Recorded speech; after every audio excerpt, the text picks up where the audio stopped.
Okay, we're going to go ahead and get started today with our live Q&A session. My name is Caitlin Beard, and I'm the Graduate Admissions Officer here at Tech. So I handle all things graduate student recruitment related. We're here with the Dean of the Graduate College. I'm going to let him introduce himself. Good afternoon, everyone. My name is Richard Shepoyster. I am Dean of the Graduate College and Research here at ATU. Thank you so much for being with us here today. So this is a Q&A session. So if you have any questions for the Dean as we go along, I do have a few questions I'm going to ask him to get us started. But if you have any questions as we go along, feel free to drop those in the chat and we'll ask those at the end of the session. But first things first, we are drawing for a $40 application fee waiver. So all you have to do is enter your email in the chat and we'll draw for that at the very end. So be sure to do that now. And then as we go along, if you have any questions, we'll address those at the end. So just to get us started, we're talking about just the Graduate College, our growing programs, our programs that are very marketable right now across the nation and internationally as well. But, you know, our first question for Dr. Shepoyster is, how do you work in the Graduate College to ensure that programs are current and will prepare students for their careers? Well, that's a very important question, Caitlin. It really goes to the heart of what we are trying to do here, and that is create opportunities for our students to get the skill sets that they need to be competitive in the workforce, either to get a better job than what they're currently in, or to get promoted to a higher level position, or get a job to begin with. And so we work very hard to do that. I would say the most important thing that everyone should know is that the quality of graduate programs is directly correlated to the quality of the faculty. And so we require faculty at ATU to go through a vetting process to be able to teach and practice at the graduate level. And it depends on the type of program that they're in, but they basically have to show that they are at the leading edge of their field. And so if they're teaching in a research-based master's program or doctoral program, they need to be very active in research and publishing and know what's going on in that specific discipline at the cutting edge. And if they're teaching in a practice-based professional program, then they need to be engaged in the profession and know, you know, either through licensure requirements or just the competitive market of their particular profession, what the skill sets are needed at that time. And so that's probably the primary way we do that, is make sure the faculty that are teaching in all our courses know what the students need to know to be competitive. But then there are other ways as well too. Our university is accredited university-wide, plus many of our master's programs have specific accreditation or licensure requirements that they must meet as well. And so we have those external entities that are constantly looking at us and making sure that we are meeting the needs of their discipline that they decide through their accreditation standards and through their licensure requirements and so forth. And then the third way we do is that we do a very in-depth program review periodically for every program across the university. And there we get external input and internal input and making sure that we're, again, meeting all the needs of our constituents and our programs are competitive with the best programs in the country. Yeah, so speaking of, you know, being competitive with other programs in the country, so there's some really great data by our friends over at Hanover Research that talks about the graduate programs that are expected to grow nationally. And, you know, ATU has many of those programs that they listed. And so can you just talk about some of those up and coming programs that we have? Yeah, thank you. Hanover does put some really good data behind this information, but as I talk about these, I think everybody listening will probably understand and say, duh, yeah, that all makes sense, because we all know where the hot topics are right now, right? And so I would say the number one area that I think everybody really knows about now is in the area of information technology and everything associated with that. Cybersecurity, you know, all of these things that we hear about, data breaches and ransomware attacks and all those kinds of things. Computer science is a very well sought out skill set these days, and And so we have our master's in information technology that provides the skills, and we're currently going through a very strong revamping of that program that will include a strong cybersecurity focus on that. And in a related area is in this area of data analytics. We are able now to produce so much tons of data, and everybody wants to be making data-driven decisions. And so the question is, how do we deal with this data, and how do we make some sense of that data? And another sought-out degree in general is the MBA program across the country, across the world. MBAs are sought by people because of what it does in terms of the salary that you get from an MBA degree, and the opportunities in all sorts of professions with an MBA degree. And so our most popular track within our MBA program is the data analytics program. And so that combines that very sought out general business administration skill set with a very specific, timely now data analytics that is very, very well needed out there. And then a third area that we all know about as well too is, our country and us individually spends more on healthcare than anything else we do right now. And some of the top employers in every state are healthcare companies, whether it's hospitals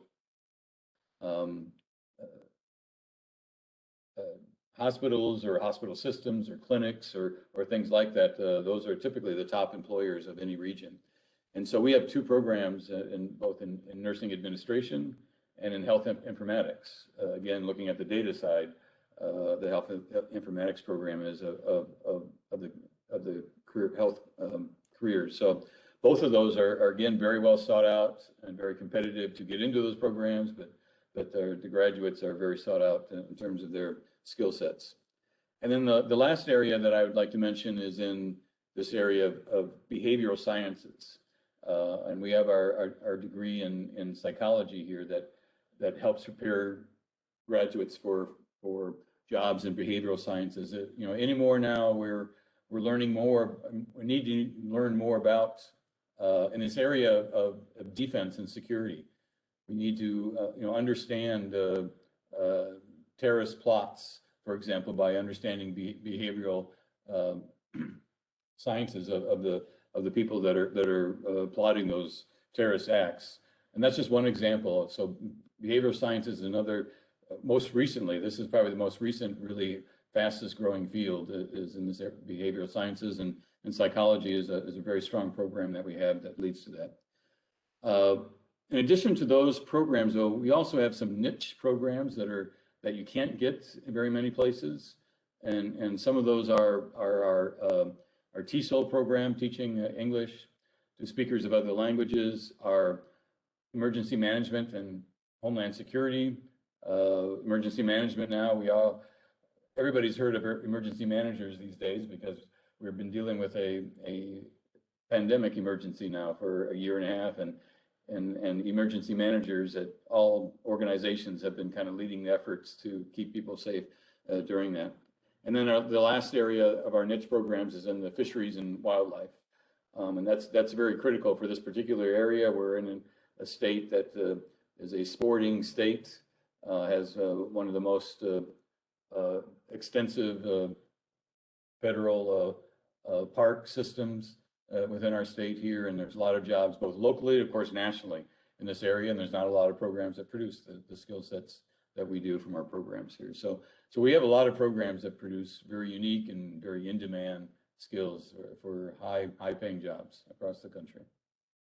So our next question for Dr. Schapoister is really just about how does the graduate education at Arkansas Tech, how does it focus on the whole student and the services that we offer? That's another good question too, because we pride ourselves on very practical oriented programs, not just theoretically oriented. Of course, you have to have the theoretical underpinnings, particularly at the graduate level, but we really want to prepare people for practice and research and practice within their profession. And we do that both with activities that are embedded within the programs, as well as activities that are beyond the classroom kind of experiences. So let me talk first about the embedded activities within the program. Again, if you're in a research-based program, you typically have to do a thesis, and so you have to work with a faculty member to develop a very extensive research project and complete that research project and a thesis project report that talks about that, and typically results in publications and scientific journals and so forth. And then if you're in a professional program, almost all of our professional programs require some type of an internship or practicum experience.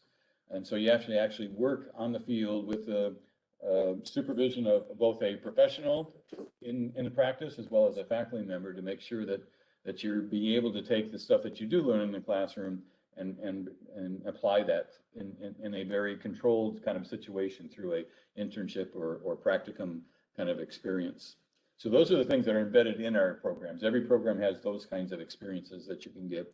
But then I always encourage students to also get engaged beyond the classroom as well too, because there's always so much more you can learn. I always tell students if all you ever do is go to class, and even if you get an A in every graduate level class, if that's all you do, you're missing out on half the education that you could get from a university such as ATU. And you do that by getting engaged. We have a very active and want to continue to get our Graduate Student Council even more active. And so that is a leadership group within our graduate students that, and one of the things they do is provide programming that students can get engaged in. And we're putting last year we did a research symposium where graduate students got to exhibit their research products. And then we also had a seminar on financial planning. And we plan to continue that again this year as well, and expand on both of those activities. And the third area we want to focus on this year as well is in diversity, equity, inclusiveness, and making sure that we're creating the right environment both within classroom and across our campus and in our online engagements that are open and equally treating people from all makes or sizes and is welcoming to all and giving them all of the opportunity that they deserve. So those are both the things that we do in the program and in the courses, and then beyond the program as well. Yeah, and I know you touched on just research opportunities within the program, and my next question was asking about that, but also for students who really aren't interested in research. And I know a lot of our programs, they give that practicum experience, or they have the internship or things like that. But could you give like a few examples of the types of research that our students are doing, or the kinds of internships they may be doing, those opportunities that those students have? Yeah, surely. I mean, of course, we have the doctoral program in education leadership that does a dissertation. That is the sort of the pinnacle of graduate level research that's being done here, and our education leaders that are in that program have done outstanding work. Actually performing research, they're typically principals or at schools here in Arkansas, and they actually are doing research in their schools or in their school systems there to learn about better techniques for teaching and learning. And so a lot of really interesting topics out of that. Other research based programs are in fisheries and wildlife. They do a lot of cool work looking at endangered species, for example, and what we can do to make sure we continue to save those. We have a history program that has a very strong research program. Our history faculty are very well published. Every month it seems like they're coming out with a new textbook or a new history research book that their faculty are publishing, and typically those are coming out of theses that students do with the faculty. And so that's how those students get engaged in that. And then many of our programs, of course, are very practice-based as well. Our emergency management, Homeland Security has a very strong practice base to that. Our IT program, you can also do internships with and get the practical experience with that as well. Even in our some of our other, of course, many of our education programs require a practicum as well as part of that, particularly our Masters of Arts in Teaching, where students are taking an alternate path to get licensure so they can teach. They need to be able to get the practical experience there as well too. So those are a few examples of those practicum and research experiences. That was great. I mean, all of our programs, guys, have so many opportunities for you, no matter what you're looking for. So before I ask our final question for Dr. Shapoyster and we answer the questions that have been submitted in the chat, don't forget, if you do have questions, go ahead and submit those now. And if you're joining us, we are going to draw for a $40 application fee waiver towards the end. So you have to drop your email in the chat for us to be able to draw for that. So make sure you do that, and then we'll draw one winner at the end of our session. And so our last question for Dr. Shapoyster is what makes the ATU Graduate College stand out among other graduate programs? That's a nice finish, I think, on this, because there are kind of three things, and there are three words that I kind of want people to be thinking about when they think about ATU graduate schools and graduate program opportunities. Number one is change. We're constantly in a mode of change now within our graduate programs. We're adding new elements to it. We've just recently added an opportunity for undergraduate students to accelerate into graduate programs. We are providing more and more opportunities for online engagement with graduate programs as well too. And so there's always something new that we're trying to work and continue to improve our programs. And so next year we plan on developing a strategic plan for research and graduate studies across the university. And that will kind of provide the direction that we want to take our programs over the next 5 years. And we'll probably be asking some students to be engaged in that process as we develop that plan. Now, the second word is, or a word combination of words is resiliency and or flexibility. One of the things we've learned with this pandemic is that we need to develop programs that are resilient and very flexible to students. And that's something that we've worked on over this last year and a half, and we're going to continue to work on as we move forward. I mentioned the fact that we're moving more and more opportunities for online, both at the individual course level and then the entire program level where students can engage in that. We're actually also working on developing the infrastructure for and the ability to be able to teach in a high flex model. High flex model is where students can almost decide on a day by day basis if they want to be face-to-face or if they want to be online, depending on their schedules. And this is going to be really important for working professionals and so forth who want to have the face-to-face part of it, but sometimes they have to go on trips, business trips, or they get meetings that they're called to, their bosses call them to, and so forth. And so the schedules are tough to work with, and so they need a flexible schedule on the teaching side, and that's going to allow us to do that as we move forward. And then finally, of course, the other thing we learned with the pandemic is the financial end of things are also very important as well. And as we're making all these changes and making all these improvements, we're also trying to make sure that the programs are made as affordable as possible. ATU has always been a leader here in Arkansas in online engagement, and as a result of our affordability, we are one of the most affordable online programs in the country, not just in the state of Arkansas here. And so that affordability will continue to stay there. The university has put together a 5-year budget, an economic plan to make sure that we stay resilient going forward and also stay affordable at the same time as we look at the tuition and price, and we're always looking for ways to provide some type of financial assistance to students as they need that as well. So those are the three things going forward. The change that's going to very positive changes going forward. The resiliency, the flexibility that students can get in our programs, and then the affordability is very key. And I think that's what really sets us apart from other programs, both locally and nationally. Exactly right. I could not agree more.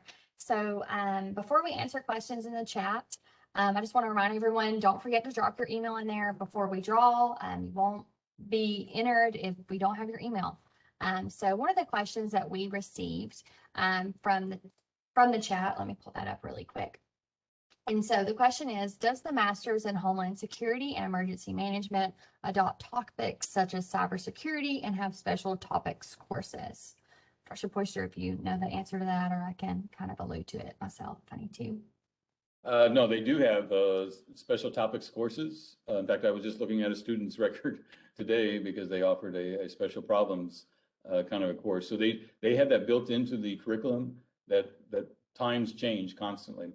In fact, one of the newest courses that they're developing for the program is obviously dealing with a pandemic from an emergency standpoint. And so they do constantly, they have that flexibility built into the program as new issues come up that graduates would have to deal with. They develop courses that are around that topic. And then some of those stay on as regular courses if those are things that are sort of perennially an issue that students will have to deal with. It's a very good question. Yeah, and I will say that with the emergency management program, they do allow for electives. And so that way, you know, there's not a set classes. So that way you can kind of design that program with at least 3 of the classes. You can kind of pick and choose, you know, different topics, whether it be a special topics course or another course, as long as it's approved, you know, you can kind of tailor that major to what you're wanting to do. Not to mention that program has, you know, whether it be an internship or a comprehensive exam or the thesis track, just depending on what you're wanting to do in that area. So the next question that we have is, I'm not sure if you're going to know the answer to this, Dr. Shapoyster, because I am not sure, but is it possible to have an oil painting fine art focus for MLA? Well, there is I don't know about the old painting part, but there is a fine arts part of that. And I know that many students have taken a lot of art classes, and I know the art department loves working with MLA students and developing special problems. They typically will take special problems type of courses, although they do have some regular courses there as well too. So I know the faculty love, because they don't have a graduate program, so they love MLA students and working in there. I don't know if there's a specialist in that particular area that this person is looking at, but I invite you to look through our art department web pages to see what specialties the faculty do have there as well, and there might be an opportunity for that. For sure. And that's what's great about the MLA program, is that it is very flexible. And if we can make it to where there is an oil painting focus, you know, we will definitely do that. Our faculty will work with you. So that most likely an option for there. So we don't have any other questions. So if you have anything, you know, feel free to send that in the chat. We're also going to drop well, I'm going to drop my contact information in there. So that way, if you have any follow-up questions, you can email me, you can text or call me at that number. We can chat. Any specific questions you have about the program, about applying. I will use this time to plug that we are still accepting applications for the fall semester and the spring semester in most of our programs. So definitely, if you're wanting to get started this fall, it's not too late. If you need some more time to think about it, you know, you can go ahead and start your application for spring. We're more than happy to help and get you enrolled for whatever term. You know, most of our programs, you can start fall, you can start spring, you can start summer. For most of those, that's part of just the accessibility piece for us. If you're a full-time employee somewhere and you just need to do part-time, if you're wanting to do full-time, my lights just cut off, you know, we can definitely do that here at Arkansas Tech for you. And that's what's so unique about our university, is that we are willing to help you in any way that we can. So, go ahead, Dr. Let me just add to Caitlin that they're welcome to also contact the Office of the Graduate College as well through our information on the website, and we're happy to try to answer any of their questions and help them through any issues that they have, and put them in touch with the program directors as well too for any questions that they might have for them. For sure. So we did have one more question pop up, and this will be the last one. But they asked, can the instructional technology program be done online? Which is interesting. If you want to share that, Dr. Professor. What is the status of that now? I'm trying to remember it. Pending, I believe. Yes, it's still pending yet. Yes, they're working on that. That's certainly the desire of the faculty there, and that's why I needed to ask exactly where they were on it right now. But I would say keep in touch and stay in touch with us and stay tuned, and we are working on that. Hopefully, we'll get that accomplished as quickly as possible. Yeah, so that hopefully within the next year or so, we are going to be able to offer that 100% online. Of course, it's still in the works. Nothing's fully approved, but we are working towards that. So hopefully we can get that going, but that program is currently offered in a face-to-face format. So if we don't have any other questions, I just want to thank y'all for joining us. Thank Dr. Poyser for taking time out of his day to discuss our programs. As y'all can see, our programs are growing. We are really adapting our programs and changing them to meet the demands of the ever-changing job market. So definitely, if there's anything that we can do, please reach out to us. We look forward to speaking with y'all and helping you get started on your graduate journey. But have a good afternoon, and we'll see y'all later. Bye.